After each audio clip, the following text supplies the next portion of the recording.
అండి. అందరూ ఎలా ఉన్నారు? నేనైతే చాలా బాగున్నాను.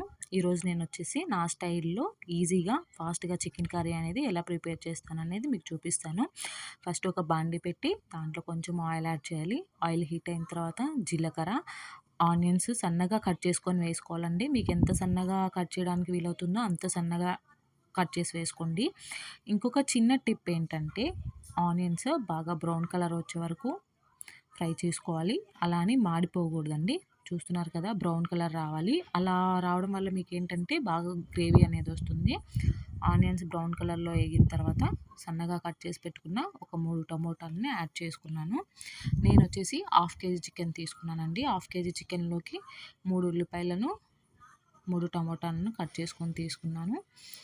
టమోటా కూడా యాడ్ చేసిన తర్వాత కొంచెం కరివేపాకు కూడా యాడ్ చేశాను. కరివేపాకు కూడా యాడ్ చేసిన తర్వాత మొత్తం బాగా మిక్స్ చేసుకోండి. తర్వాత అందులోకి టేస్ట్‌కి సరిపడా సాల్ట్ వేయాలి. మీరు మీ టేస్ట్‌కి ఎంత సాల్ట్ సరిపోతుంది అనేది చూసుకుంటూ యాడ్ చేసుకోండి. ఒకటేసారి ఎక్కువ వేయొద్దు. సాల్ట్ సరిపోలేదనుకుంటే మళ్ళీ అయినా కూడా యాడ్ చేసుకోవచ్చు. నెక్స్ట్ కొంచెం పసుపు కూడా యాడ్ చేసి మొత్తం బాగా మిక్స్ చేయండి.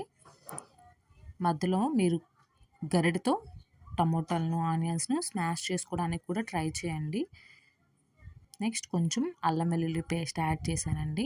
అల్లం వెల్లుల్లి పేస్ట్ యాడ్ చేసిన తర్వాత అడుగంటే ఛాన్స్ ఉంటుంది. మ్యాక్సిమం దగ్గరుండి కలిపెట్టుకుంటూ ఉండండి. మిక్స్ చేస్తూనే ఉండాలి, లేదంటే అడుగంటుతుంది. బాగా మిక్స్ చేయాలి. ఒక 5 మినిట్స్ పాటు బాగా మిక్స్ చేయండి. అడుగంటుకోకుండా కొంచెం బాగా మిక్స్ చేసిన తర్వాత మూత పెట్టి ఇంకొక 5 నిమిషాల పాటు ఉడకనియండి. 5 నిమిషాల తర్వాత మూత తీసుకొని చూడండి. బాగా కొంచెం కుక్ అయి ఉంటుంది. దాన్ని ఒకసారి మళ్ళీ బాగా మిక్స్ చేసుకోండి. మిక్స్ చేసిన తర్వాత నేను హాఫ్ కేజీ చికెన్ తీసుకున్నానని చెప్పాను కదా! దాంట్లో కొంచెం ఉప్పు, కారం, పసుపు యాడ్ చేశాను. దాన్ని ఇప్పుడు నేను బాండీలో యాడ్ చేస్తున్నానండి. చికెన్ యాడ్ చేసిన తర్వాత ఆ గిన్నెలోనే నేను కొంచెం వాటర్ వేసుకొని ఆ గిన్నెలో ఉన్న మసాలా అంతా తొలిపి ఈ చికెన్లో వేస్తున్నాను.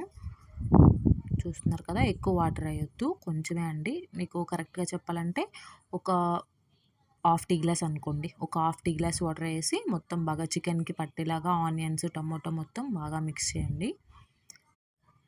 చూస్తున్నారు కదా! నేను ఎలా మిక్స్ చేస్తున్నాను అనేది. కొంచెం బాగా మిక్స్ చేయాలండి. అదంతా చికెన్‌కి పట్టాలి. తర్వాత మూత పెట్టి దాన్ని ఒక 10 మినిట్స్ పాటు బాగా ఉడకనియండి. 10 మినిట్స్ తర్వాత మూత ఓపెన్ చేసి చూడండి. ఉడుకుతూ ఉంటుంది మనకు కొంచెం. అడుగంటుతుందండి. అందుకని మధ్య మధ్యలో మనం తీసుకొని చూసుకుంటూ ఉండాలి. చూస్తున్నారు కదా! బాగా మిక్స్ చేసిన తర్వాత చికెన్ అయితే ఇంకొంచెం ఉడకాలి. దానికోసం నేను ఇంకొంచెం వాటర్ యాడ్ చేస్తున్నానండి. ఇంకొక టీ గ్లాస్ వాటర్ యాడ్ చేశాను. కొన్నిసార్లు ఏమవుతుందంటే కొన్ని చికెన్‌లో ఏమో వాటర్ కంటెంట్ ఎక్కువ ఉంటుందండి. కొంత చికెన్‌లో వాటర్ కంటెంట్ అనేది తక్కువ ఉంటుంది. అందుకని మనం ఫస్ట్ తక్కువ వాటర్ వేసుకోవాలి. అది సరిపోదు అనుకున్నప్పుడే ఎక్కువ యాడ్ చేసుకోవాలి. మనం ఒకటేసారి ఎక్కువ వేసామంటే చికెన్ చప్పగా అయిపోతుంది. వాటర్ యాడ్ చేసినప్పుడే నేను కొంచెం పుదీనా కూడా యాడ్ చేసుకొని మొత్తం బాగా మిక్స్ చేశాను. మిక్స్ చేసి మూత పెట్టుకున్న తర్వాత ఇంకొక 5 నిమిషాలు ఉడకనివ్వండి బాగా. 5 నిమిషాల తర్వాత చూసారు కదా! మూత ఓపెన్ చేసి చూస్తే ఇలా ఉడుకుతూ ఉంటుంది. అప్పుడు మీరు ఒకసారి ముక్క పట్టుకొని చూడండి చికెన్ ఉడికిందా లేదా అని చెప్పి. ఒకసారి ఉప్పు, కారం కూడా చెక్ చేయండి.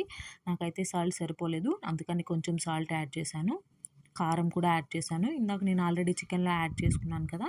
దాన్ని బట్టి నేను ఇప్పుడు ఎంత పడుతుందనేది యాడ్ చేశాను.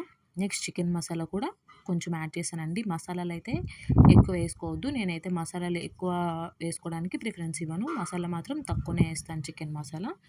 మసాలా, కారం, సాల్ట్ అన్నీ వేసిన తర్వాత బాగా మిక్స్ చేసి ఇంకొక 5 నిమిషాల పాటు మూత పెట్టండి. మూత పెట్టి ఒక 5 నిమిషాలు ఉడకనిచ్చిన తర్వాత మూత ఓపెన్ చేసి చూడండి. ఆల్మోస్ట్ మీకు ఇప్పుడు చికెన్ అంతా ఉడికిపోయింది. ఉడికేసి మీకు ఆయిల్ అంతా పైకి వచ్చేసిందంటే చికెన్ ఉడికిపోయినట్టేనండి. చూసారు కదా! ఆనియన్స్ అనేది మనకి బ్రౌన్ కలర్ వచ్చే వరకు వేగడం వల్ల గ్రేవీ అనేది బాగుంటుందండి. తింటున్నా కూడా చాలా టేస్ట్‌గా ఉంటుంది. చూసారు కదా! ఎలా ఉందో ఒకసారి మీరు కూడా ట్రై చేయండి.